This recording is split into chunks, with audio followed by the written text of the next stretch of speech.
Bonsoir frères et sœurs et bienvenue sur Radio et Télé de Vie. Bonsoir tout le monde.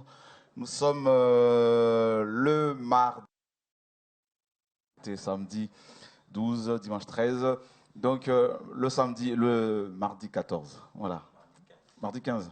Mardi 15. Donc j'ai toujours un problème avec le calendrier grégorien. Décidément, ce problème ne sera pas résolu apparemment avant le retour de Yehoshua. Voilà. Donc mardi 15. Merci. Merci Julien, mon frère. Il est 20h35, passé heure de Paris, et nous sommes bel et bien en direct sur Radio et Télé de Vie. Ce soir, connectez-vous bien parce que je suis convaincu que le Seigneur va beaucoup nous nourrir, nous encourager. Voilà, donc nous avons un couple qui vit en Allemagne, un couple d'Allemands d'origine africaine et qui suit les enseignements depuis quelques temps. Donc nous allons les recevoir. Voilà, donc ce soir, donc, micro bien devant. Bonsoir. Bonsoir. Comment vas-tu? C'est bon? Oui, ça va bien. Comment tu t'appelles? Je m'appelle João en portugais, au français Jean. João en Oui. portugais, donc Jean. Ok. Jean, oui. Donc et ton épouse donc, qui est là aussi, donc elle va se présenter aussi. Donc bonsoir. Bonsoir. Ça va? Oui, ça va bien. Et ton prénom? Christelle. Christelle. Oui. D'accord. Donc si je comprends bien, vous suivez les enseignements depuis quelque temps, Jean? Oui, depuis... Je crois depuis... Le micro, oui. Oui, depuis 2009, 2010, depuis 2010-2009, je crois, oui. D'accord. Entre 2009 et 2010. Donc vous êtes où en Allemagne? Oui, nous sommes à Cologne. À Cologne. À Cologne, oui. Comment ça se dit en allemand? Köln. Köln. Köln, oui. Waouh, Köln. Donc nous avons des frères et sœurs ce soir qui nous suivent, hein, depuis l'Allemagne, bien sûr. Je pense à nos amis qui aiment la vérité, qui aiment la parole. Et est-ce que tu peux nous parler, leur parler un tout petit peu en allemand? Voilà. Oui, je peux dire. Also wir segnen euch alle in Jesus Namen. Wir können euch nur sagen, ihr sollt euch vorbereiten, weil Jesus kommt bald seine Gemeinde abholen und es ist die Zeit gekommen, dass die Gemeinde Gottes aufstehen soll und das Reich Gottes auf dieser Erde präsentieren soll in Jesus Namen. Wow, c'est une langue terrible quand même.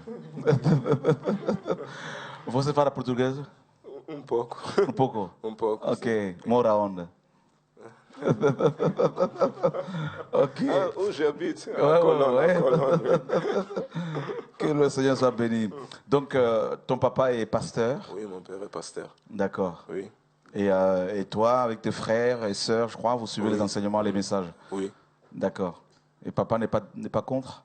Oui, il n'est pas contre, je veux dire, il n'est pas contre. D'accord. Oui. Donc, peu à petit, vous changez le fonctionnement de l'Église? Oui, nous sommes déjà dedans, je peux dire. Nous avons déjà changé plusieurs choses, mais ce n'est pas encore fini, nous continuons tout le temps. Amen, Oui, amen. oui. Donc, que le Seigneur soit béni. Amen. Alors, ta maman aussi, tu me disais tout à l'heure, ta maman aussi suit le message aussi? Oui, les enseignements sur le DVD. Avant, elle m'a connu avant que je ne commence à prêcher ce message. Oui. D'accord. Et quand j'ai commencé à prêcher ce message, elle s'est dit, oh, ce monsieur s'est égaré. Elle a arrêté de regarder les DVD. D'accord. Mais quand elle a compris que les messages viennent du Seigneur, c'est le Saint-Esprit qui vous guide, alors elle a accepté de continuer à regarder vos enseignements. D'accord. Et là, elle est convaincue maintenant? Oui, elle est convaincue. Waouh, que le Seigneur soit béni.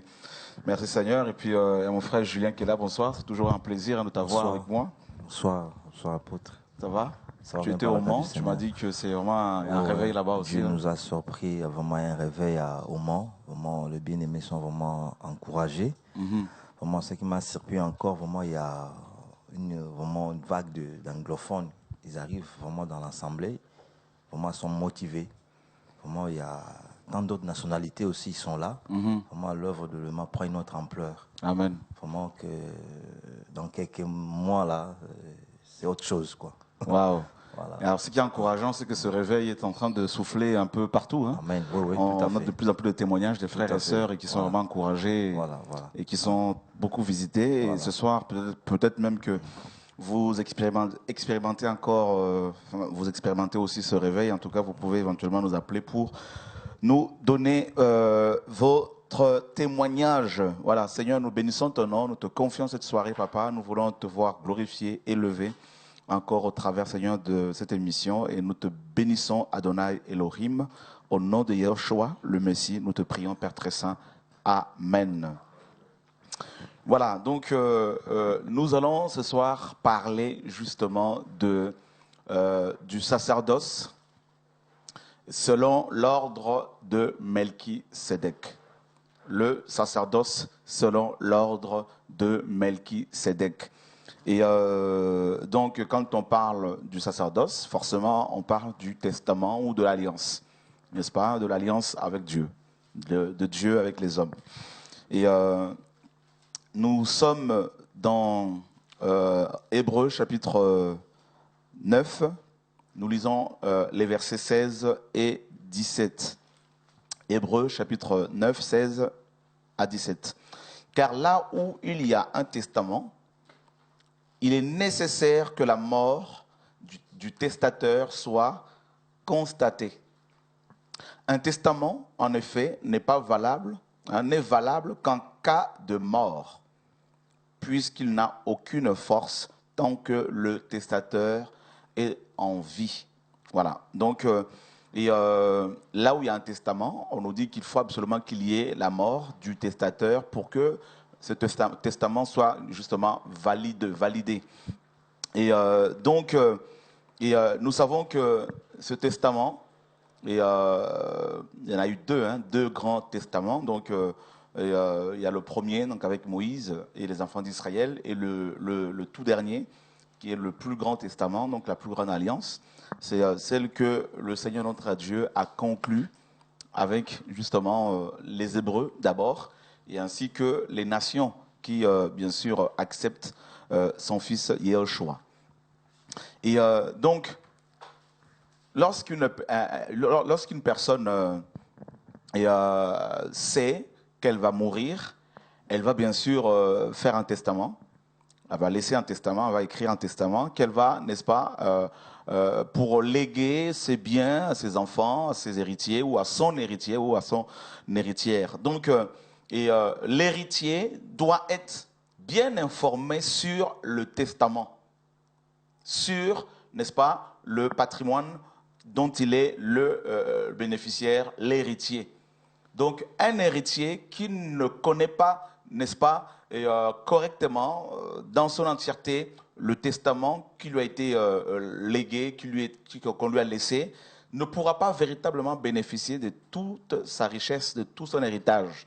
Et vous savez, frères et sœurs, Dieu, notre Père, n'est-ce pas, a écrit un testament, donc c'est le Nouveau Testament, et il a, n'est-ce pas, ce testament a été validé par la mort de son fils. Et qui sont ceux et celles qui sont les bénéficiaires de ce testament? C'est vous et moi.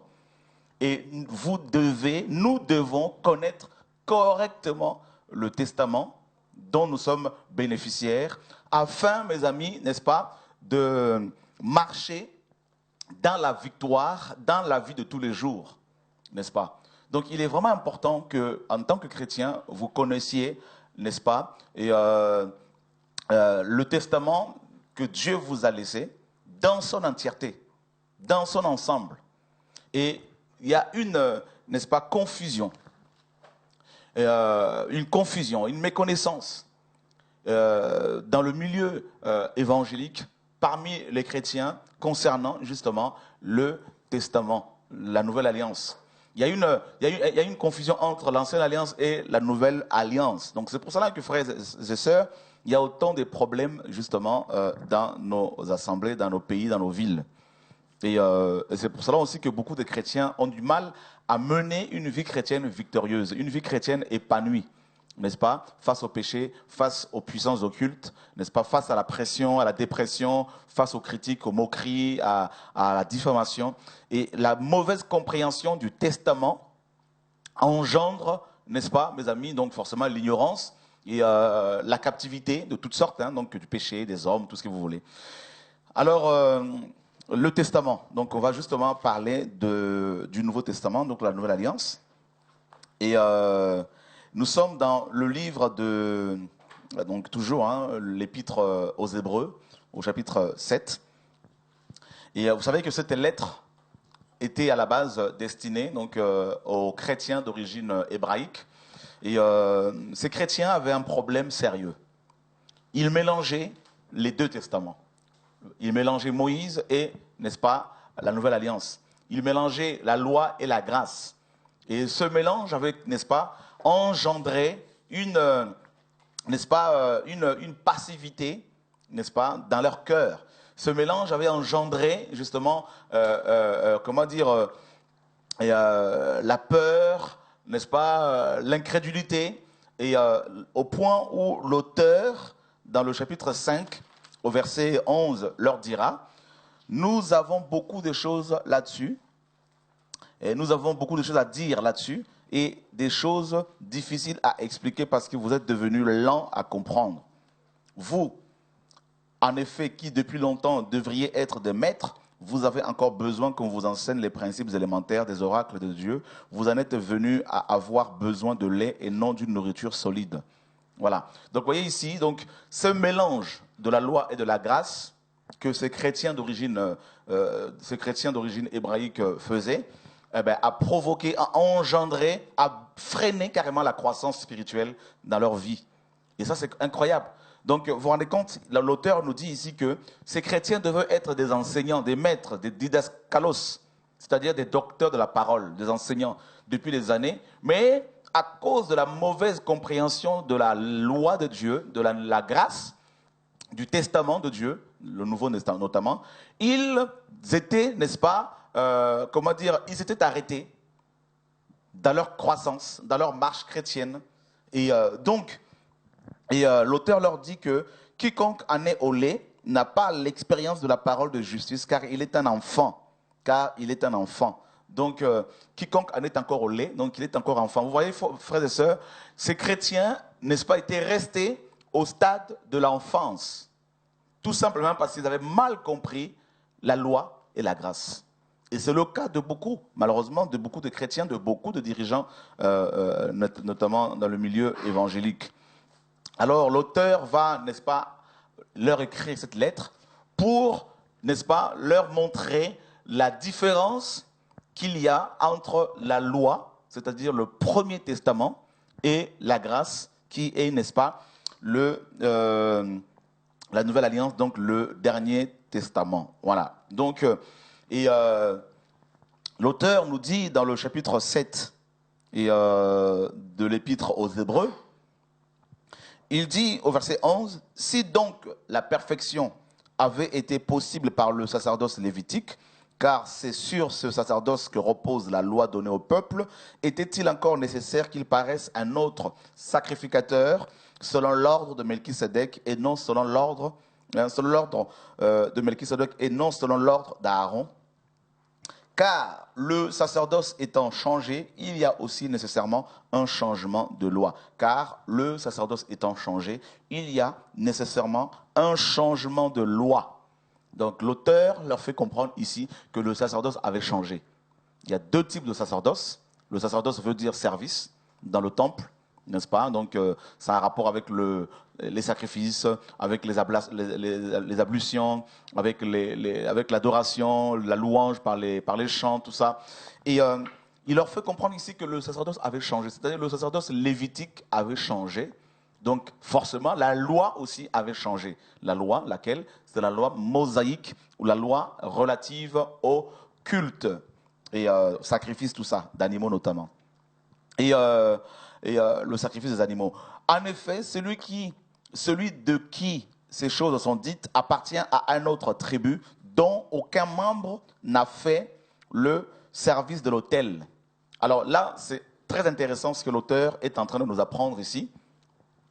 Alors, les deux testaments, n'est-ce pas, avaient pour base la mort. La première alliance, celle de Moïse, n'est-ce pas, était validée par la mort des animaux. Comme on l'a vu dans Hébreu, là-bas, dans Hébreu 9, qu'il faut la mort du testateur pour que le testament soit validé. Et la dernière alliance, la nouvelle alliance, a été validée par la mort également de notre Seigneur Yahushua. Et l'auteur donne d'autres informations concernant ces deux, justement, testaments. Et ces informations que représentent-elles? De quoi parlent-elles? Alors, premièrement, on apprend que le premier testament, n'est-ce pas, a commencé avec, n'est-ce pas, la tribu de Lévite. La tribu des Lévites. Et ça, c'est le premier testament.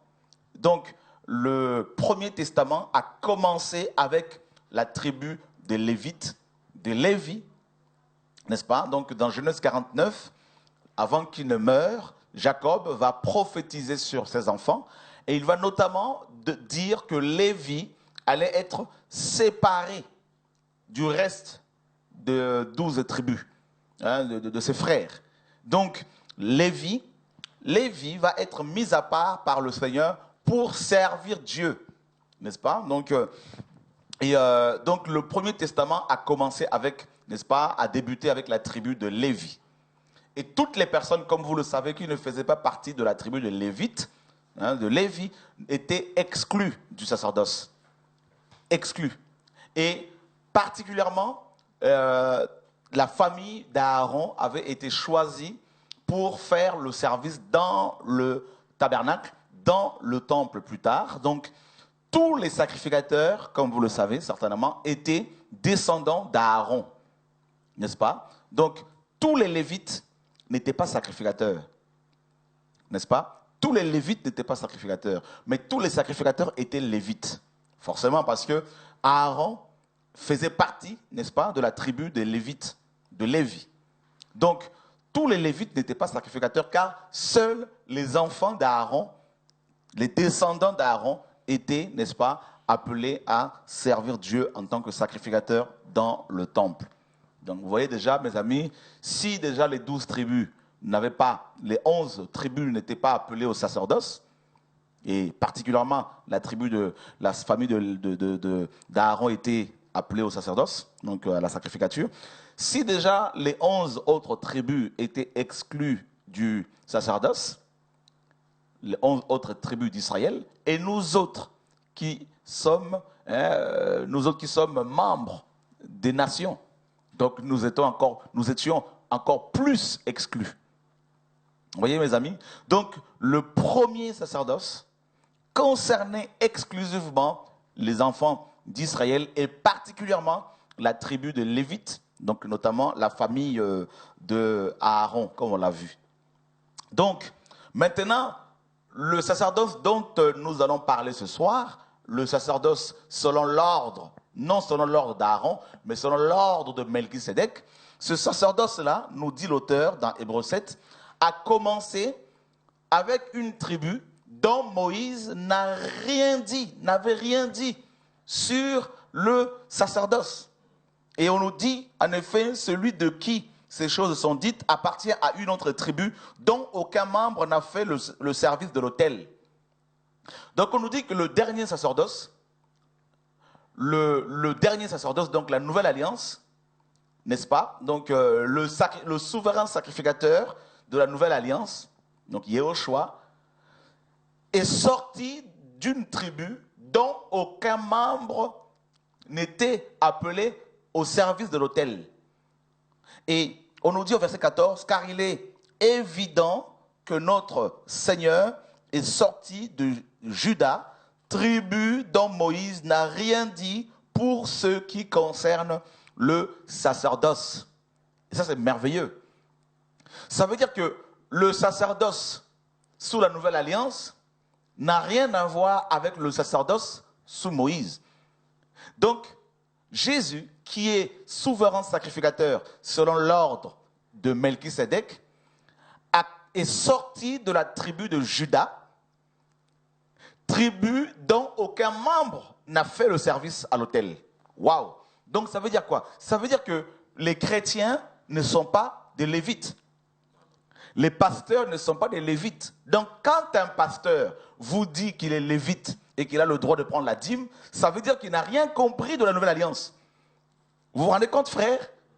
Ça veut dire que si un pasteur vous dit qu'il est lévite, il faudrait, mes amis, vérifier qu'il est bien israélite selon la chair. Parce que les Lévites étaient exclusivement, mes amis, descendants charnels d'Abraham. D'accord?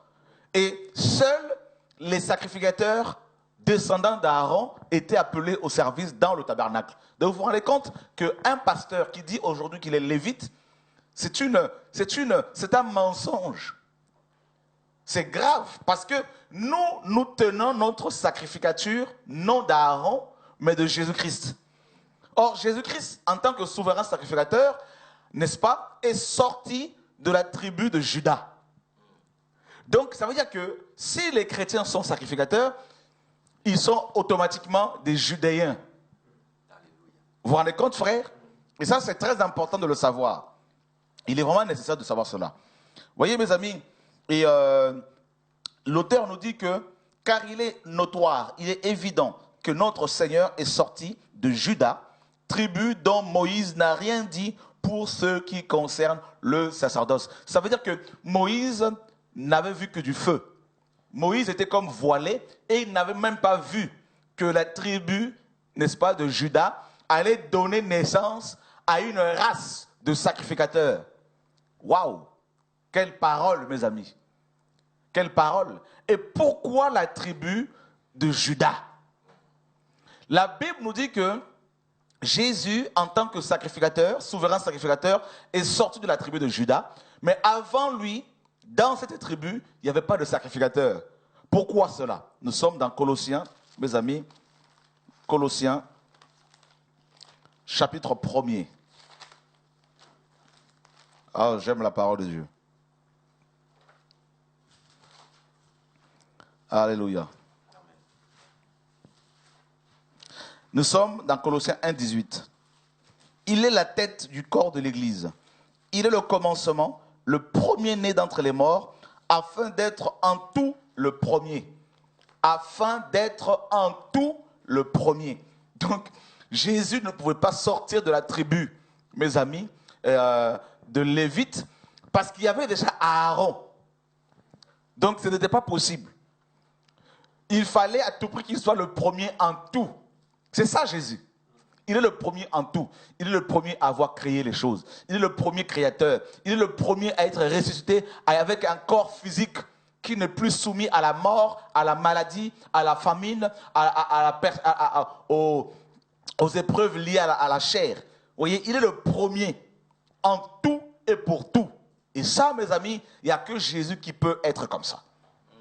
Il n'y a que lui. Vous voyez? Donc c'est pour cela que, mes amis, il a réservé la tribu de Juda et il n'a pas permis qu'il y ait un sacrificateur dans cette tribu avant lui. N'est-ce pas? Et comme je vous l'ai dit tout à l'heure, pourquoi la tribu de Juda, mon frère Julien? Pourquoi pas une autre tribu? N'est-ce pas? Est-ce que tu sais que, n'est-ce pas, la tribu de Juda est une tribu particulière? C'est la seule tribu qui a donné naissance au Messie. C'est la tribu qui a donné naissance au Messie. C'est la tribu qui a donné le Messie en Israël. C'est la tribu qui a donné des grands rois en Israël. Josaphat, Ézéchias, vous voyez mes amis, des grands rois, Josias. Donc, la tribu de Juda. Juda signifie louange à Yah, louange à Yahvé. Or, on va, si c'est possible, Laurent, de nous amener le tableau, s'il te plaît, mon frère, parce que quand on parle du sacerdoce, là, c'est quand même important que les choses soient bien comprises. Yehoshua est sorti de la tribu de Juda. Alors, le sacerdoce d'Aaron a commencé sur terre. Et le sacerdoce de Yehoshua a commencé au ciel. Et nous allons voir cette différence. Et pourquoi cette différence? Au nom de Yehoshua. Alléluia, gloire à Dieu. Dieu est magnifique. Dieu est glorieux. Voilà, donc on nous amène le tableau là pour une bonne explication des choses, une bonne compréhension des choses, mes amis. Voilà. Et Dieu est magnifique, Dieu est glorieux, Dieu est grand. Voilà, donc c'est bon, Laurent, s'il te plaît. On va pouvoir, on va le mettre là, on va vraiment bien expliquer les choses aux frères et sœurs. Merci mon frère. Voilà. Donc le sacerdoce, selon l'ordre de Melchisédek, tel est notre enseignement, n'est-ce pas? Le sacerdoce selon l'ordre de Melchisédek. Donc voilà, je crois que là c'est bon. Si on peut nous trouver un feutre. Voilà. Donc je disais tout à l'heure que le sacerdoce selon Aaron a commencé sur terre, n'est-ce pas? Donc c'est un sacerdoce charnel. Mais le sacerdoce selon l'ordre de Melchisédek a commencé au ciel, n'est-ce pas? Et on verra pourquoi cette différence, mes amis. Voilà, merci mon frère Laurent pour ton soutien. Que le Seigneur te garde. Merci Seigneur. Voilà, donc on va prendre un passage, Julien, si tu peux nous prendre Genèse chapitre 29, verset 35. Judas. Pourquoi Yehoshua, souverain sacrificateur, est-il sorti de Juda? Pourquoi notre sacerdoce, à nous chrétiens, a commencé avec la tribu de Juda? Je lis. Elle devait encore enceinte. Genèse, voilà. Genèse 29 à 35. Elle devait encore enceinte et enfantant un fils, et elle dit, cette fois, je louerai l'Éternel. C'est pourquoi elle lui donna le nom de Judas. Ok. Voyez mes amis, alors le sacerdoce, n'est-ce pas, selon l'ordre de Melchisédek. Alors, Judas, mes amis, vient de cette racine-là, Yada. Voyez, Yada. Alors, Yada signifie, n'est-ce pas, louer. Que Yahvé soit loué. N'est-ce pas? Yada. Alors, et dans, n'est-ce pas, ce mot Yada, nous avons, n'est-ce pas, un autre mot, Yad ou Yod. Yod.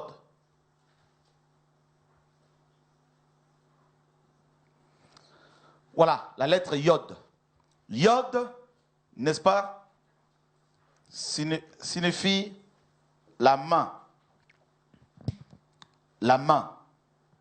La main. Yod est la 10e lettre. La 10e lettre de l'alphabet hébraïque. Elle est la plus petite lettre de l'alphabet hébraïque. Vous voyez mes amis? Yod. Yod, n'est-ce pas, est la racine du mot Judas. Donc, dans le mot Judas, nous avons Yod. Yod, c'est la main. La main. Et la main, mes amis, donc Yod est la plus petite lettre de 22 lettres de l'alphabet hébraïque. Mais c'est la lettre la plus puissante parce qu'elle nous parle de la main de l'Éternel, la main du potier, la main qui nous façonne. Vous voyez mes amis, la main. Et c'est incroyable, frères et sœurs, de voir comment Dieu ne fait rien au hasard. Donc vous voyez, donc ça veut dire que dans le sacerdoce, selon l'ordre de Melchisédek, nous avons la main, donc c'est-à-dire la puissance. La main, c'est la puissance. C'est la force. Vous voyez? La force. La force. La force. La démonstration. La puissance. Vous voyez? Ça, c'est la base du sacerdoce selon l'ordre de Melchisédek. C'est-à-dire la nouvelle alliance. Alléluia. Frère, c'est incroyable. Amen, amen. Et ça veut dire que la base de la... C'est dans le sacerdoce, selon l'ordre de Melchisédek, nous avons la notion de la force, la notion de la puissance, n'est-ce pas? La notion, mes amis, également de la louange. La louange, parce que Judas signifie que Yah soit loué, que Yahvé soit loué, n'est-ce pas? Et Dieu est magnifique. Nous allons prendre, n'est-ce pas, Genèse chapitre 3, verset 22. Julien, s'il te plaît. Genèse 3, 22. Genèse 3, 22. Là, nous sommes en train de creuser un peu l'enseignement, là, mais on n'est pas encore rentré en profondeur du sacerdoce. Je lis dans le nom de Jésus. Selon l'ordre de Melchisédek. L'Éternel Dieu dit, voici l'homme est devenu comme l'un de nous, pour la connaissance du bien et du mal. Empêchons-le maintenant d'avancer sa main, de prendre de l'arbre de vie, d'en manger et de vivre éternellement. Tu vois ici, le mot main, ici, c'est yod, n'est-ce pas? Donc avec la main, on prend l'arbre de vie. Vous voyez, donc, c'est ce que Yehoshua a fait. Amen. Avec sa main, il a pris les fruits de l'arbre de vie, donc la croix, et il nous l'a proposé. Hein, donc, n'est-ce pas? Donc voilà, la vie. Donc vous voyez que, frère, Judas nous parle de la louange, Judas nous parle de la force, Judas nous parle de la puissance. Remarquez qu'à chaque fois que les enfants d'Israël devaient livrer un combat, ils posaient la question au Seigneur, qui de nous montera le premier? Comme dans Juge 1, n'est-ce pas? Et à chaque fois, Dieu leur disait, Judas montera le premier. Vous voyez? Donc ça veut dire quoi? Ça veut dire que pour qu'il y ait la victoire, il faut qu'il y ait la main de l'Éternel. Alléluia. Il faut qu'il y ait la force de l'Éternel devant nous. Il faut qu'il y ait la puissance de la résurrection devant nous. Il faut qu'il y ait, frères et sœurs, alléluia, la louange avant toute chose. Alléluia. Alléluia, ça c'est magnifique. Judas. Et voilà pourquoi dans Genèse 49, n'est-ce pas, mon frère Julien, Jacob disait, Judas est un jeune lion. Vous voyez? Et il dit que le sceptre, le bâton de commandement ne s'éloignera pas, n'est-ce pas, de Judas, jusqu'à ce que vienne le Shiloh et que les peuples, donc les nations, lui obéissent. Waouh, frère, ça c'est incroyable. Donc vous voyez que Judas, mes amis, Judas, n'est-ce pas, va régner, Judas règne, Judas, n'est-ce pas, gouverne, Judas commande. Amen. Vous voyez, donc voilà pourquoi, mes amis, Moïse n'avait pas parlé du sacerdoce, n'est-ce pas, par rapport à la tribu de Judas, parce que c'était réservé à Shiloh, réservé à Yehoshua, n'est-ce pas? Et la Bible dit que Yehoshua, notre maître, est souverain sacrificateur selon l'ordre de Melchisédek, et il est sorti de Juda. Vous voyez? Donc ça veut dire que notre sacerdoce, mes amis, se manifeste par la puissance de Dieu, par la puissance d'une vie impérissable. Et nous allons le voir, Julien, au nom de Yeshua. Alléluia, gloire à Dieu. Alléluia. Gloire à Dieu. Donc nous sommes dans Hébreux chapitre 7, n'est-ce pas? Et verset 15, n'est-ce pas, à 16. Cela devient plus évident encore quand il paraît un autre sacrificateur à la ressemblance de Melchisédek, institué, non d'après la loi d'une ordonnance charnelle, mais selon la puissance d'une vie impérissable. Vous voyez, on nous parle de la puissance. Alléluia. Or, Yod, c'est la puissance. Vous voyez ce que je vous disais? Donc, Yod, c'est la puissance. La main, c'est la puissance. Donc, on nous dit que le sacerdoce, selon l'ordre de Melchisédek, n'est-ce pas? Donc, qui est le sacerdoce des chrétiens? Est un sacerdoce qui a été institué, non selon la loi de Moïse, selon une ordonnance charnelle, mais selon la puissance, oh my God, selon la puissance d'une vie impérissable. Donc nous avons la puissance ou la force et nous avons la vie impérissable. Donc ça veut dire quoi? Vous ne pouvez pas vous réclamer de Jésus-Christ si vous n'avez pas et ne pas avoir la puissance. Ce n'est pas compatible avec la croix.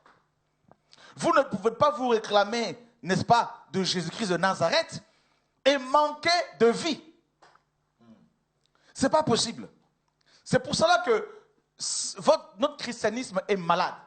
Parce qu'il est dépourvu de la puissance, il est dépourvu de la vie, de la force.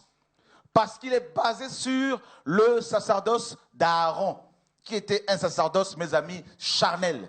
Un sacerdoce, mes amis, qui, n'est-ce pas, amenait les gens à la mort, à la captivité, à la dépendance des hommes.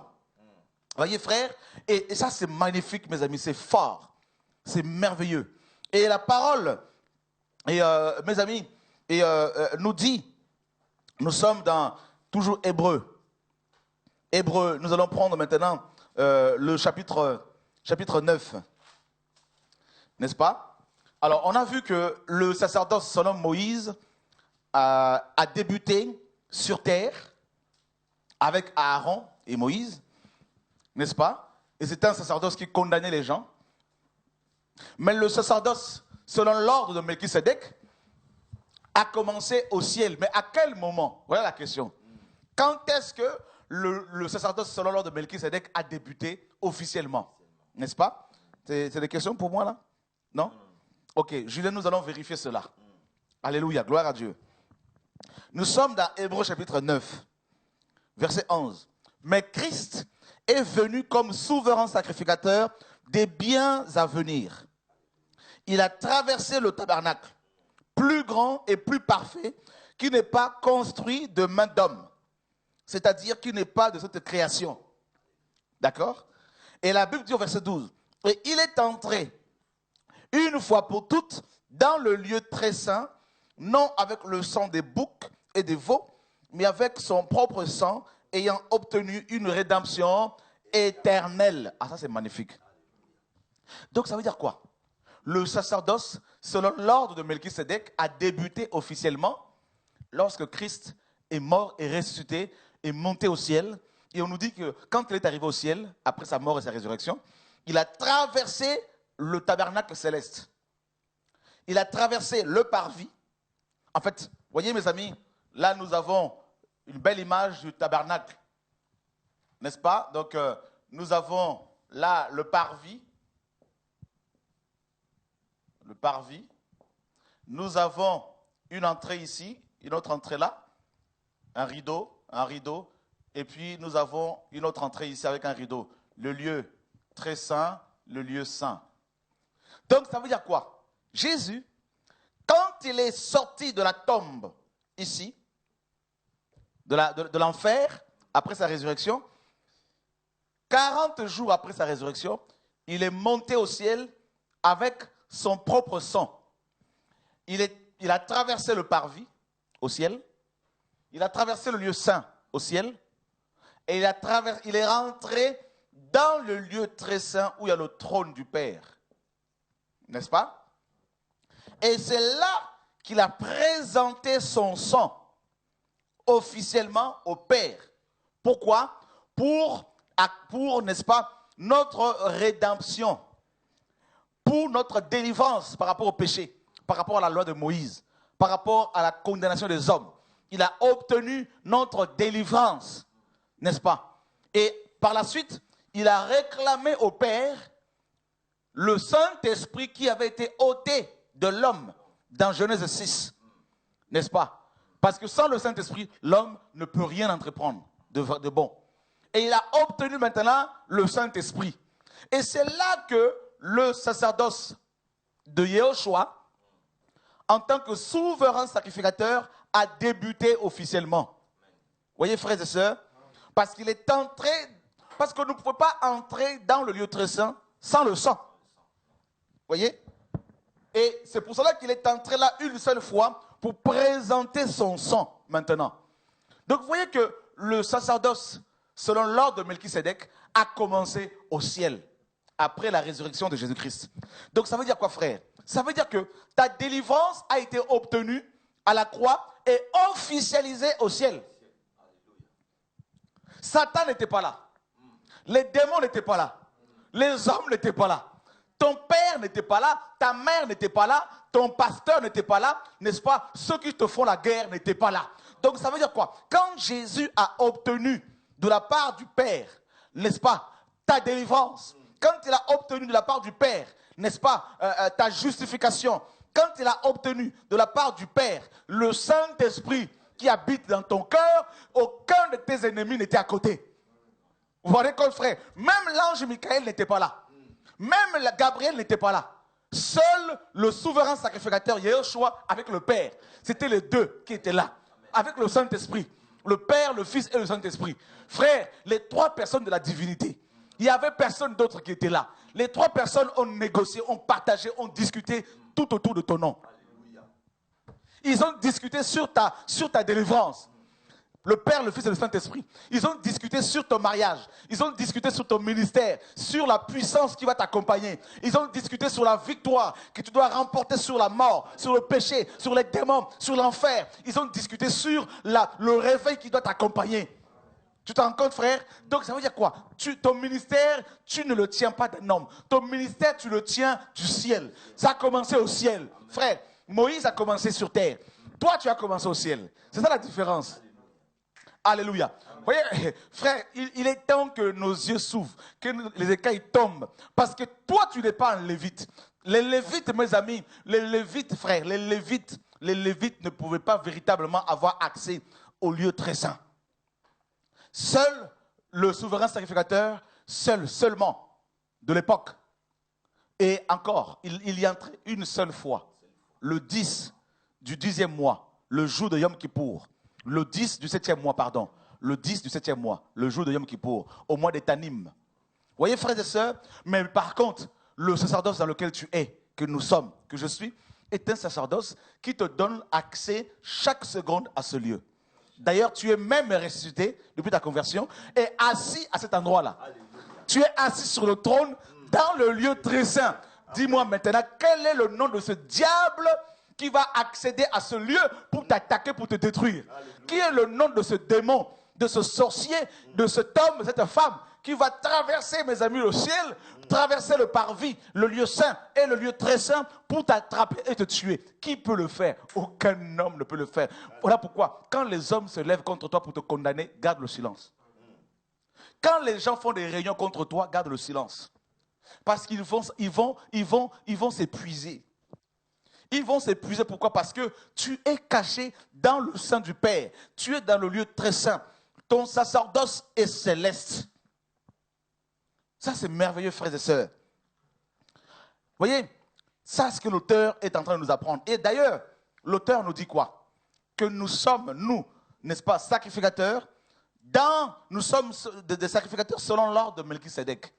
Alors, allons voir Melchisédek. On nous dit qu'au verset 7 d'Hébreux, au chapitre 7 d'Hébreux, Hébreux chapitre 7. En effet, ce Melchisédek était roi de Salem, sacrificateur du Dieu très haut. Il alla au-devant d'Abraham lorsqu'il revenait de la défaite de roi. Et il le bénit.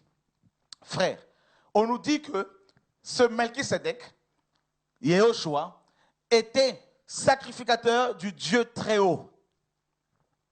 N'est-ce pas? Amen. Et on nous dit que, frère, il était roi de Salem. Ça veut dire quoi? Ça veut dire que, contrairement, Julien, au sacerdoce d'Aaron, le sacerdoce selon l'ordre de Melchisédek est un sacerdoce royal. Or, le sacerdoce d'Aaron n'était pas royal. Tu vois la différence? Parce que Aaron n'était pas roi. Non. Il n'était pas roi. Il était seulement sacrificateur, souverain sacrificateur. Mais Jésus, il est non seulement souverain sacrificateur, mais il est également roi de Salem. Donc ça veut dire quoi? Ça veut dire que si toi tu es enfant de Dieu par Jésus-Christ, tu es automatiquement, tu es à la fois sacrificateur, roi également. My God. Donc il y a une dimension royale qui est rajoutée au sacerdoce selon l'ordre de Melchisédek. Donc tu ne peux pas te réclamer de Lévites, parce que les Lévites n'étaient pas des rois. Vous voyez mes amis? David était roi, il était prophète, mais il n'était pas sacrificateur. N'est-ce pas? La parole le dit clairement. Il n'était pas sacrificateur. Donc, mes amis, les rois n'étaient pas des sacrificateurs. Le roi Osias, il a, mes amis, usurpé. Il a usurpé la fonction de la sacrificature. Il a présenté les offrandes dans le lieu très saint et il était frappé de lèpre. Il est devenu lépreux jusqu'à la fin de sa vie. Il était roi, mais il n'était pas sacrificateur. Frère, mais par contre, nous qui sommes enfants de Dieu, descendants, mes amis, de Yehoshua, de la tribu de Juda, nous sommes des sacrificateurs et nous sommes des rois. Ça veut dire que nous présentons chaque seconde au Père Céleste, non des animaux, mais notre corps. Alléluia. Vous voyez mes amis? Amen. Donc, contrairement aux Lévites qui amenaient des animaux, Dieu maintenant a changé de dispensation. Ce ne sont plus les animaux que Dieu veut. Ce ne sont plus les choses matérielles. Ce que Dieu veut maintenant, c'est l'homme en tant que sacrifice. Romains 12 nous le dit. Tu vois Julien. Et ça, c'est merveilleux. C'est merveilleux. Donc nous sommes des rois et nous sommes des prêtres. Et ça, c'est magnifique, mes amis. Nous sommes des rois. Et nous sommes dans 1 Pierre chapitre 2, le verset 9. Vous, au contraire, vous êtes une race élue. Un sacerdoce royal. Ça veut dire quoi? Littéralement, des sacrificateurs et des rois. Waouh! Des sacrificateurs et des rois. Regardez-moi, connaissez-vous, comptez un peu le nombre de chrétiens qui règnent, frères, qui règnent sur le péché, qui règnent sur, mes amis, l'adversité, qui ne baissent pas les bras. Comptez-moi le nombre de chrétiens qui règnent, frères, face à la maladie. Oh, que Dieu nous aide. Vous avez vu, mes amis, on nous dit également que Melchisédek était roi de Salem. Salem, c'est-à-dire, mes amis, roi de justice et roi de paix. Donc, notre sacrificature est basée sur la justice, sur la paix avec Dieu, la paix du cœur, la paix véritable avec les hommes qui aspirent à la paix véritablement. Et la parole nous dit, frères et sœurs, qu'il était roi de Salem. Donc, Salem, c'est la Jérusalem. Et Melchisédek était roi et roi de Salem. Ça veut dire que ce n'est pas la Jérusalem terrestre, mais la Jérusalem céleste. Donc vous voyez, mes amis, que notre sacrificature est d'origine céleste. Céleste. Et nous sommes des Judéens. Nous sommes de la tribu de Juda. Et un jour, Jean l'apôtre va être ravi au ciel. Il arrive au ciel, il voit, n'est-ce pas, le Père assis sur son trône avec un livre dans sa main. Et il entend une voix qui dit, qui est digne de prendre ce livre, n'est-ce pas, de main du Père et d'en rompre les sceaux. Et personne dans le ciel, sur la terre et sous la terre n'était digne de le faire. Et Jean nous dit la parole, pleurait beaucoup. Mais un des vieillards va le voir. Il va le rassurer en lui disant, ne pleure pas. Ne pleure point. Voici le lion de la tribu de Juda a vaincu. Donc, ça veut dire quoi? Notre sacerdoce est victorieux. Amen. Alléluia. Alléluia. Et ça, c'est magnifique, frère. Notre sacerdoce est victorieux. Nous avons vaincu. Voici le lion de la tribu de Juda. C'est que Juda, mes amis, est inscrit au ciel. Oh my God. On n'a pas dit voici le lion de la tribu de Lévi. Hein? Voici le lion de la tribu de Ruben. Voici le lion de la tribu de Juda a vaincu. Et il en est digne pour prendre le livre et d'en rompre les sceaux. Il est le seul à prendre ce livre, ton livre, et de rompre les sceaux qui empêchent à ce livre d'être lu. Oh my God. Oh my God. Oh my God. Il est le seul capable de prendre ton livre, le livre que tu es, de rompre les sceaux, c'est-à-dire, mes amis, les liens, les chaînes qui empêchent les hommes de te lire, n'est-ce pas? Oh my God, il est le seul, Yehoshua. Et il va prendre ce livre-là que tu es, et il va briser les chaînes de la mort, les chaînes ancestrales, les chaînes familiales. Il va les briser, et quand les gens vont te voir, ils vont lire l'appel prophétique, ils vont lire l'appel apostolique, ils vont lire l'appel de guérison, l'appel de réveil, l'appel de la... Oh my God, ils vont lire l'appel prophétique sur toi. Tes ennemis vont lire sur toi. Quand ils vont lire, ils vont voir la gloire de Dieu. Ils vont changer de langage. Parce que tu es de la tribu de Juda. Parce que le lion de la tribu de Juda a vaincu. Frère, derrière notre sacerdoce, il y a un lion. Je dirais, il y a le lion. Frère, alléluia. Il y a le lion. Et quand Jean va s'avancer du trône, il ne voit pas un lion, mais il voit un agneau qui était là comme immolé. Attention. Attention, il y a le lion et il y a l'agneau, frère. Quel contraste. Alléluia. La force et la douceur. Mes amis, la justice et l'amour. Ça, c'est notre sacerdoce, frère. Il y a le lion et il y a l'agneau. Mes amis, ces deux animaux sont la base du sacerdoce selon l'ordre de Melchisédek. Melchisédek est à la fois lion et agneau. Frère, mettez ces deux animaux ensemble, il y en a un qui sera mangé par l'autre. Mais bizarrement, dans le ciel, ces deux aspects de Yahushua, mes amis, fonctionnent correctement. Mes amis, oh my God, c'est merveilleux, frère. C'est-à-dire, si tu rencontres l'agneau, tu reçois la vie. Tu manges l'agneau, tu as la vie. L'agneau est en toi. Dans l'agneau, nous avons le sauveur, nous avons l'amour de Dieu, nous avons l'eau de vie, nous avons la douceur, nous avons la bonté de Dieu, nous avons, frère, le pain de vie. Dans l'agneau, nous avons le côté sauveur de Jésus. Mais il n'y a pas que ça. Maintenant, il y a le lion. Dans le lion, nous avons le Seigneur, le côté kingdom, le royaume, frère. Maintenant, tu manges l'agneau, tu as la vie, et il faut que le lion te mange, t'avale, et là tu meurs. Et tu dis comme Pierre, si Paul, si je vis, ce n'est plus moi qui vis, c'est Christ qui vit à moi, frère. Voilà pourquoi la Bible dit que si nous sommes en Christ et Christ est en nous. Comment quelqu'un peut être en nous et nous sommes dans ce quelqu'un-là? Comment cela est-il possible? Oui, avec Dieu c'est possible. Nous avons mangé l'agneau, il est à nous, et le lion nous a avalé, nous sommes en lui. Frère, c'est ça le mystère de Dieu. Là, c'est le royaume, frère. Alléluia, alléluia, my God.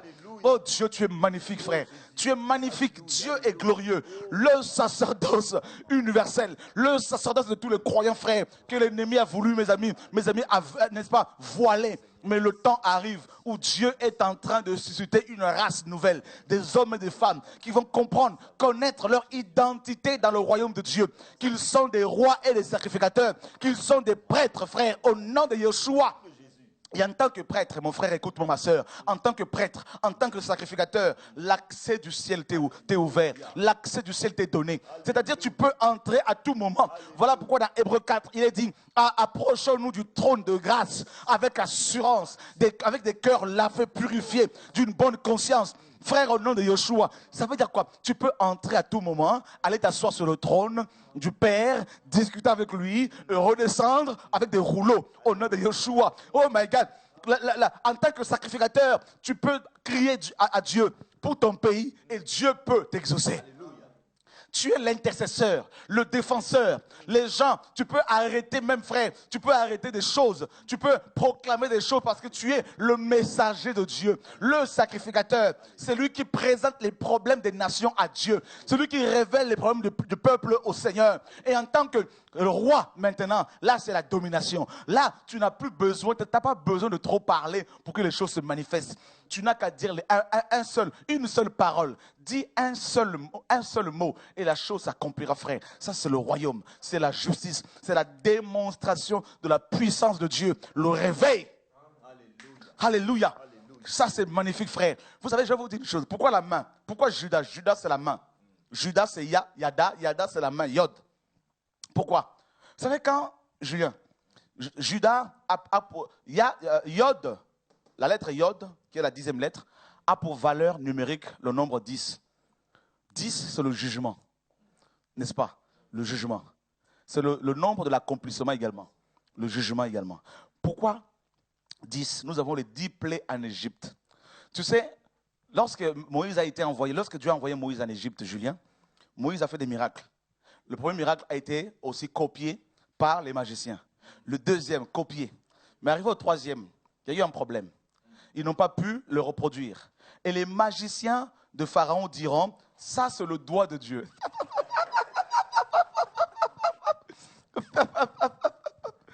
Ils diront, ça c'est le doigt de Dieu. Littéralement, c'est la main de Dieu.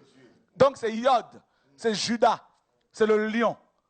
On ne peut pas l'imiter. Ce n'est pas possible. Et ça, c'est notre sacerdoce. Ça veut dire quoi, Julien? Ça veut dire que quand on comprend le sacerdoce selon l'ordre de Melchisédek, dont la base est la vie, le sacrifice de Christ, la vie impérissable, on ne peut plus accepter la mort, on ne peut plus accepter la religion.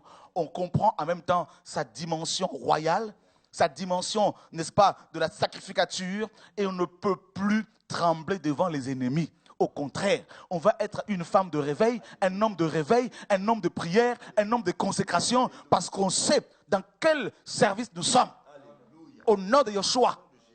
Vous voyez, frère? Et ça, c'est magnifique. Donc, ça veut dire quoi? Selon, dans le sacerdoce universel de Yeshua, donc selon l'ordre de Melchisédek, il n'y a pas besoin de temples. C'est fini les temples physiques. C'est nous qui sommes le temple. Je veux dire les cathédrales là. Ça, c'était Moïse. Maintenant, l'homme comprend qu'il est devenu le temple du Saint-Esprit. C'est-à-dire quoi? Il est devenu le transporteur de Dieu. N'est-ce pas? Tu transportes Dieu. Tu te balades avec Dieu. Tu te promènes avec Dieu. Il est en toi. Tu es son adresse. Vous voyez? Donc la dîme, c'était la loi. Maintenant, ce n'est plus le 10%, c'est le 100% que Dieu réclame. La totalité, frère. Au nom de Yeshua. Vous voyez? Donc on comprend. Et également, on n'a plus besoin de soutane. Parce que nous revêtons de Christ maintenant. Vous voyez? Et c'est magnifique. Et on comprend également qu'on n'a pas besoin d'aller quelque part pour trouver Dieu. Dieu est en nous. Et partout où nous allons, nous manifestons Dieu. Alléluia. Nous manifestons les caractéristiques de notre Père. Alléluia.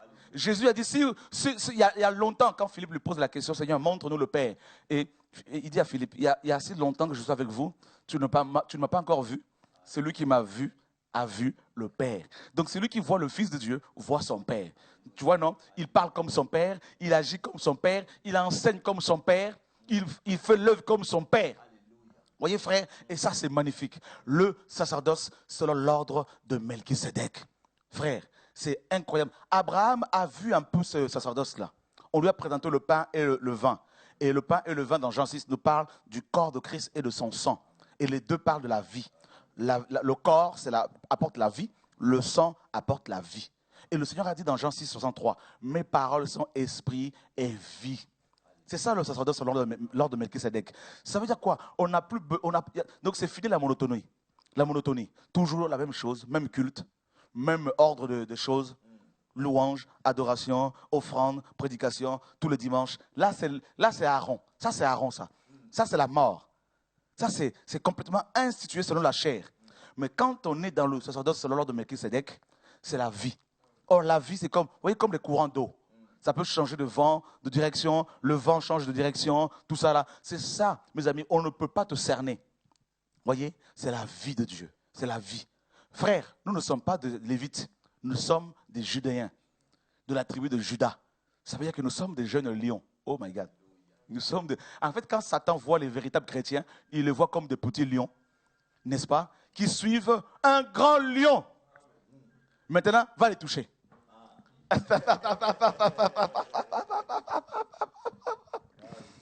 Ouh, Seigneur. Frère, voilà pourquoi Pierre dit dans 1 Pierre 2, 5, et vous-même comme des pierres vivantes, édifiez-vous pour former une maison non physique, mais une maison spirituelle, pour offrir des victimes spirituelles et non physiques. Vous voyez, frère, alors arrêtez avec les soutanes. Prenez vos soutanes, brûlez-les. Hein? Arrêtez de dire que vos bâtiments d'église, ce sont les maisons du Seigneur. Non, arrêtez de dire ça. Ça, c'est Moïse, tout ça là. C'est Moïse. Ça, c'est la loi. La loi. Frère, c'est magnifique. Dieu est glorieux. Dieu est magnifique. Dieu est tout-puissant. Le sacerdoce selon l'ordre de Melchisédek. Mes amis, c'est magnifique. C'est magnifique. Le sacerdoce a commencé là. Et c'est là que nous sommes. Éphésiens 2 nous dit que nous sommes ressuscités et assis dans le lieu céleste en Christ. Donc, c'est la main, le sacerdoce, Yod, la puissance. La puissance. La puissance. Voilà pourquoi dans 1 Corinthiens 15, Paul dit que notre foi et notre prédication sont basées sur la résurrection de Christ. Car si Christ n'est pas ressuscité, notre foi est vaine. Vous voyez, frère? Donc c'est la puissance. Comment voulez-vous gagner les âmes s'il n'y a pas la puissance?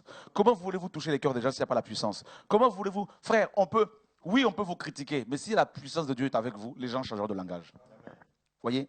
C'est ça la différence. La différence entre nous et les autres religieux et les autres religions, c'est que dans le christianisme, frère, dans la vie chrétienne, dans notre sacerdoce, il y a la vie. Les gens ont besoin de la vie. Ils n'ont pas besoin de discours. Nous sommes arrivés à une époque où les gens ont tellement soif qu'ils n'ont plus besoin de blablabla, blablabla. Bla. Oh, Dieu est bon, Dieu est amour, frère, c'est bien, on sait. Mais prouve-nous que Dieu est bon. Voilà. La démonstration de la puissance de la résurrection. Paul dit dans 1 Corinthiens 2, il dit, ma parole et ma prédication ne reposent pas sur des discours persuasifs des hommes, hein, mais sur la démonstration de la puissance de Dieu. Frère, ce n'est pas normal que les délivrances durent des heures et des heures. Ça, ce n'est pas biblique. Ce n'est pas normal. On chasse les démons disent non, je ne sors pas. Ça, c'est dans quelle Bible ça? L'ombre de Pierre, mes amis, l'ombre de Pierre chassait les démons, guérissait les malades. Mais Pierre est déjà décédé depuis 2000 ans, frère. Et nous autres là. Alléluia. Pour gagner une âme, il faut faire beaucoup d'acrobaties. Oh, s'il te plaît, donne ta vie à Jésus, s'il te plaît, frère. Il n'y a même pas besoin de supplier les gens. Rien que par ta présence, les gens sont convaincus du péché. Ça, c'est notre sacerdoce. Au nom de Yeshua. Quand on est dans ce sacerdoce, les gens vont te critiquer. C'est normal. Ils vont te traiter de tout le nom. Mais il faut leur dire, amenez les preuves. Ça, j'aime Julien. Que les gens disent, non, le frère Chora est un gourou, magicien. J'aime ça. Qu'il parle encore. Parce que quand les gens ne parlent pas, ce n'est pas bon. Qu'ils disent Julien est un sorcier, c'est bon. Ça veut dire que quelque part, tu déranges. Alléluia. Qu'ils disent non, il a 30 000 maisons, mais c'est une grâce. Amenez-moi les gens à qui j'ai demandé de l'argent. Dépouiller. Il faut les amener, il faut produire les fruits, les preuves. Non, il faut arrêter avec les blablabla, les histoires, frère. Il faut arrêter, nous sommes fatigués. Nous voulons vivre Dieu, nous voulons autre chose. Ce n'est plus le temps de la distraction. C'est plus le temps. Voyez, frère, c'est plus le temps. C'est plus le temps. Oh, nous avons des preuves, mais il faut les produire. Ça, c'est. Vous savez, je vais vous dire une chose, frère. Julien, tu sais pourquoi? Je vais te dire une chose. Pour suivre Jésus, il faut vraiment beaucoup, il faut une grande foi. Tu sais pourquoi? Comment veux-tu suivre quelqu'un qui a été traité de Belzébul? Comment veux-tu suivre quelqu'un dont, quelqu'un qu'on accuse d'avoir draguer Marie de Magdala. Parce qu'il y a même un évangile qui a été écrit où on a dit que Christ sortait avec Marie de Magdala. Ça, c'est juste une parenthèse. Tu t'en rends compte? L'évangile de Thomas, où on dit que Christ sortait avec Marie de Magdala. Comment veux-tu suivre quelqu'un qui était charpentier, qui n'a même pas fini sa formation? Comment veux-tu suivre quelqu'un, frère, qui n'avait pas de toit, qui n'avait pas un endroit où poser sa tête? Comment veux-tu suivre quelqu'un que tout le monde voulait tuer? Parce qu'il allait à contre-vent. Eh bien, c'est facile. Tu sais pourquoi? Pose-moi la question pourquoi. Jésus a dit, personne ne peut venir à moi si le Père ne l'attire. Donc, ça veut dire quoi? Pour suivre Jésus et pour travailler avec un véritable envoyé de Dieu, il faut que le Père te montre son âme. Il faut que le Père te parle de lui ou d'elle. Parce qu'il y a tellement de critiques, il y a tellement de choses qui sont dites sur les véritables prophètes, que si Dieu ne vous parle pas à vous directement, vous pouvez vous laisser séduire par les critiques, la calomnie. C'est ça le message, frère. Il faut que les écailles tombent de vos yeux afin que vous saisissiez la pensée de Dieu. Priez et Dieu vous parlera, frère. Le sacerdoce selon l'ordre de Melchisédek. Frère, ce sacerdoce apporte la vie. Moi, ça m'a libéré. Et quand on est dans ce sacerdoce, on comprend qu'on n'a plus besoin que les hommes nous imposent les mains.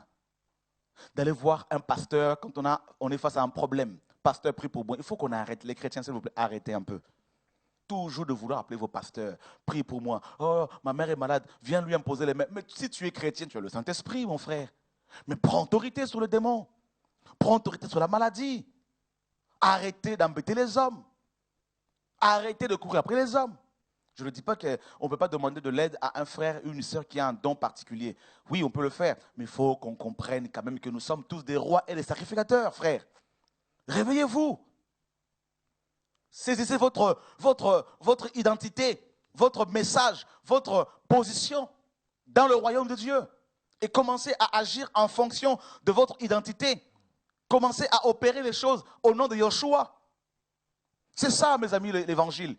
À l'époque, sous le sacerdoce d'Aaron, si tu n'étais pas lévite, il fallait à tout prix aller voir un sacrificateur pour qu'il présente tes offrandes à Dieu. Mais sous la grâce, c'est fini ça. Tu peux à tout moment parler à ton Père sans passer par les hommes. Tu n'as pas besoin d'une couverture spirituelle. Au moins, c'est mon frère Julien qui me couvre. Non, ça c'est la sorcellerie. Jésus est la seule tête. C'est ça le sacerdoce selon l'ordre de Melchisédek. Il est la seule tête de l'église, corps du Christ. Vous voyez, frère? Il est la seule tête, la seule couverture. C'est ça notre sacerdoce. Le seul chef, le seul médiateur entre Dieu et nous. Donc, fini les hommes. Arrêtez d'aller voir les hommes pour qu'ils prennent vos prières à Dieu. Arrêtez d'aller voir les marabouts, les voyants, les prêtres, tout ça là. Arrêtez de parler à Marie. Marie est déjà morte depuis des années. Allez, laissons Marie tranquille. Vous voyez, frère? C'est ça le message. C'est ça le message, frère. Un seul médiateur entre le Père et nous, Yeshua. Et la Bible dit, frère, la Bible dit quoi par rapport à ce sacerdoce? Allons voir. Dans Romains, chapitre 8. Oh, Dieu est magnifique. Romains, chapitre 8, verset 34. 33-34. Qui accusera les élus de Dieu? C'est Dieu qui justifie. Qui les condamnera? Christ est mort, bien plus il est ressuscité et il est assis à la droite du Père et il intercède pour nous. Julien, si un pasteur te dit, frère, parce que tu ne payes plus la dîme, je ne vais plus prier pour toi, dis-lui, écoute, tu peux aller voir ailleurs. Gentiment, mais tu peux lui dire, écoute, je m'en fiche. Mais la Bible nous dit ici, quoi, ici mon frère? J'ai au choix, en tant que souverain sacrificateur selon l'ordre de Melchisédek, intercède chaque seconde. Le Père, pour toi, pour moi. Dis-moi maintenant, qui peut te toucher? Hein? Personne. Mais c'est clair. Personne.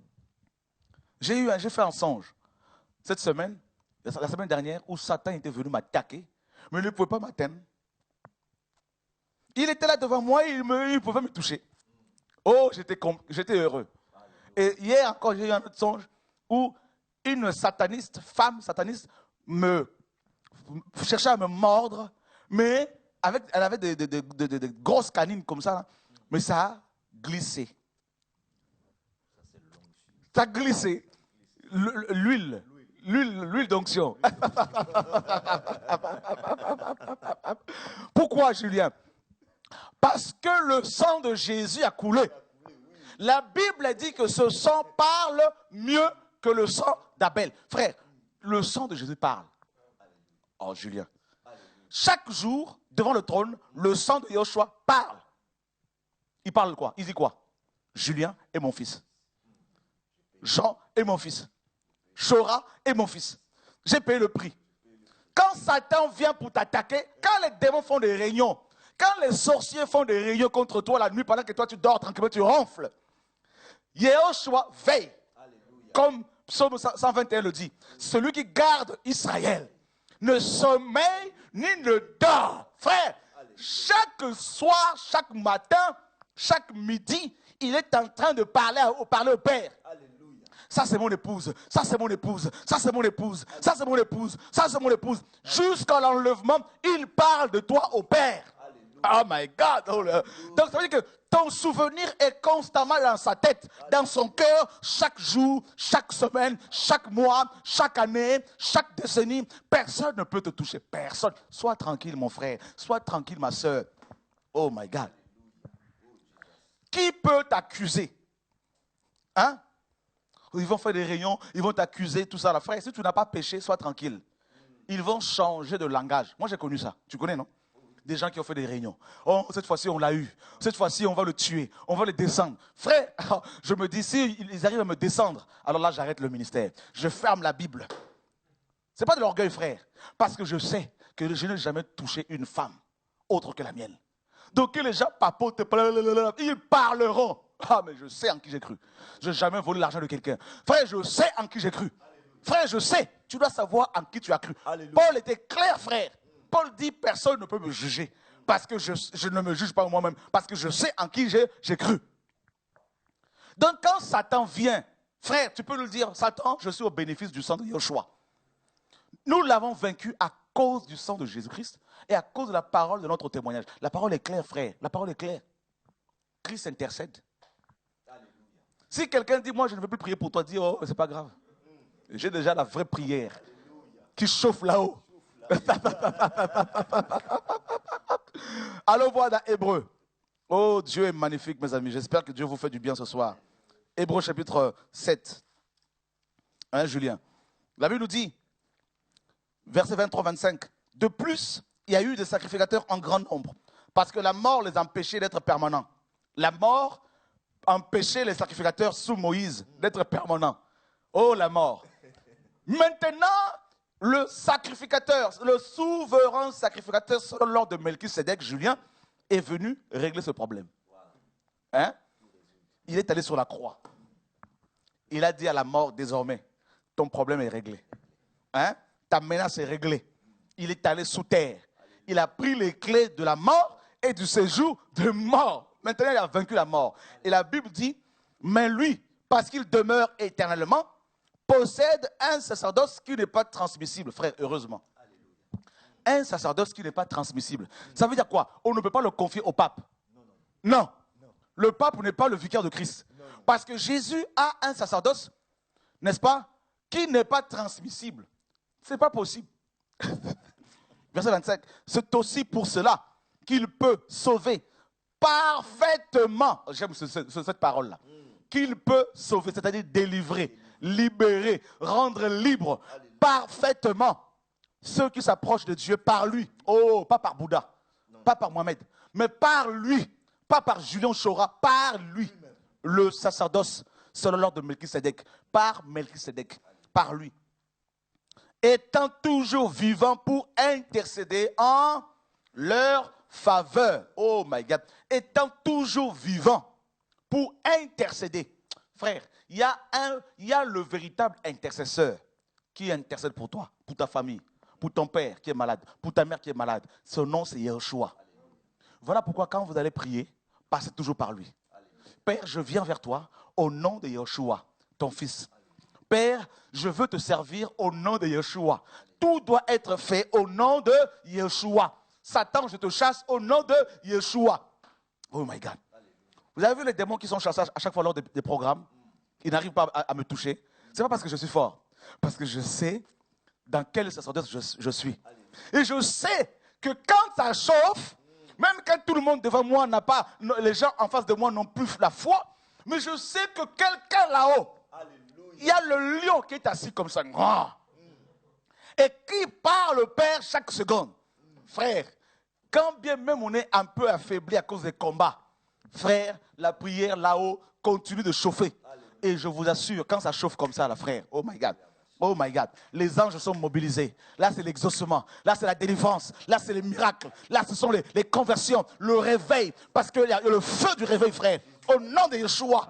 Je vous assure, frère, de plus en plus, Dieu va vous révéler ce sacerdoce.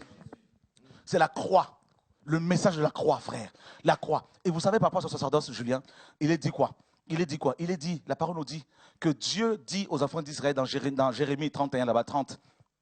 Il dit, dans Jérémie 31, il dit, je ferai avec vos pères une nouvelle alliance.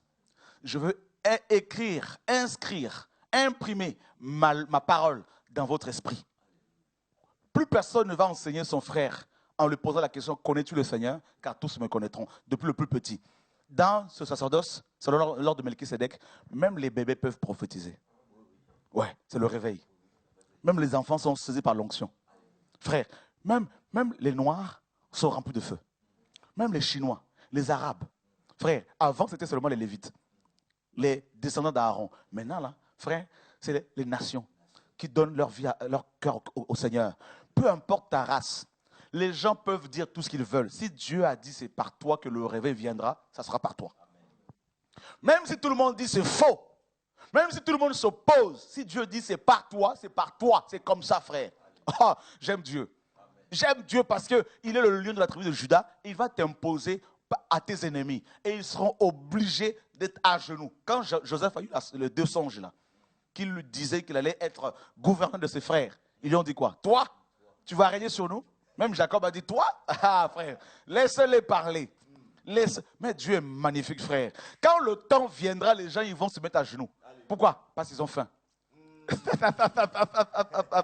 Ils auront faim. Frère, ils peuvent parler. Non, tu es une femme. Le sacerdoce universel ne compte pas. Frère, ne regarde pas si tu es une femme ou un homme noir, blanc, jaune, marron, chocolat ou pas, je ne sais pas quoi. Frère, ce n'est pas. L'onction n'a pas de sexe. L'onction n'a pas d'âge. Quand les gens qui s'opposent à ton onction parce que tu es une femme, sois tranquille. Continue à craindre Dieu. Quand ils seront possédés, ces hommes machos, ils vont enlever leur cravate. Ils vont oublier qu'ils sont PDG, qu'ils sont patrons, qu'ils sont princes, rois, présidents. Oh, je ne sais pas quoi. Ils vont venir à genoux.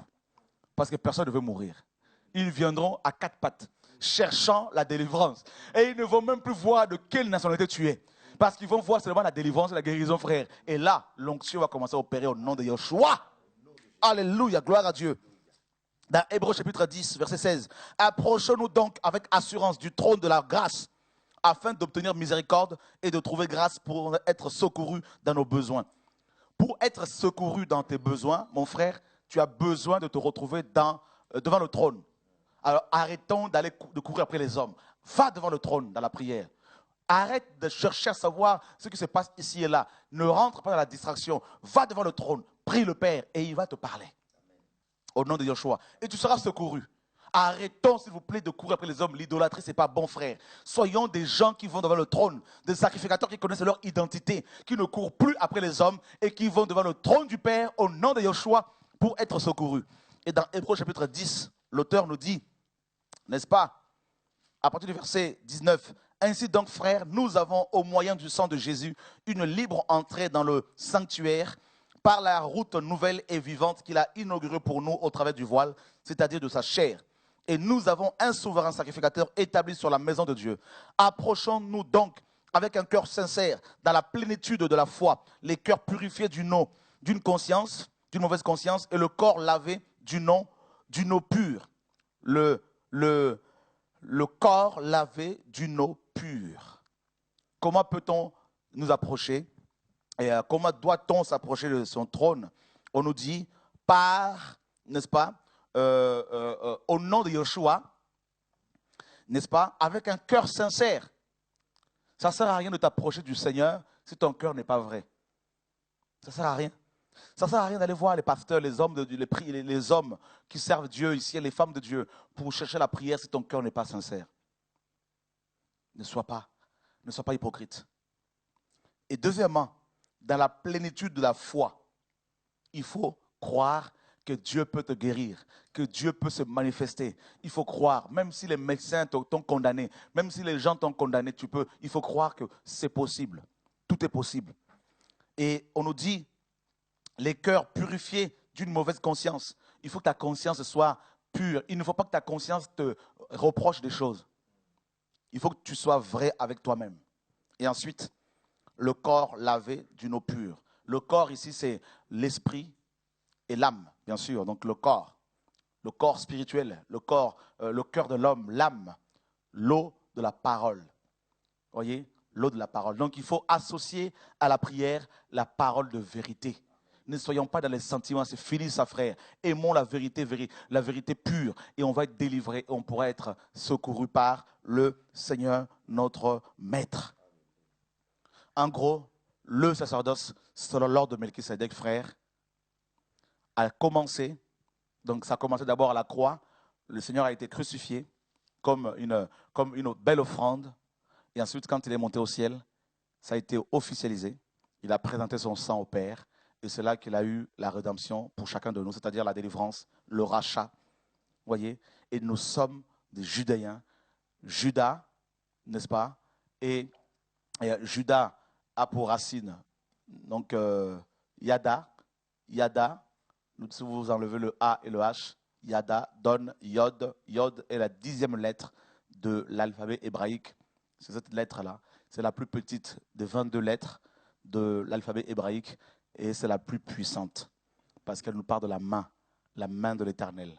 La main, n'est-ce pas, c'est sur ses mains que Christ a été, c'est dans ses mains qu'il a été blessé et crucifié au niveau des mains, n'est-ce pas, des pieds. Et puis la main nous parle de la puissance, la force, la vie. Donc le sacerdoce, selon l'ordre de Melchisédek, c'est la vie, c'est la puissance. Et cette vie, elle doit être permanente en chacun de nous, tous les jours, au nom de Yeshua.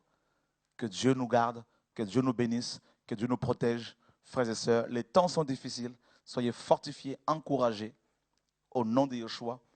Nous vous donnons rendez-vous, n'est-ce pas, ce samedi à partir de 16h30 pour une réunion de réveil au nom de Yeshua à Évry.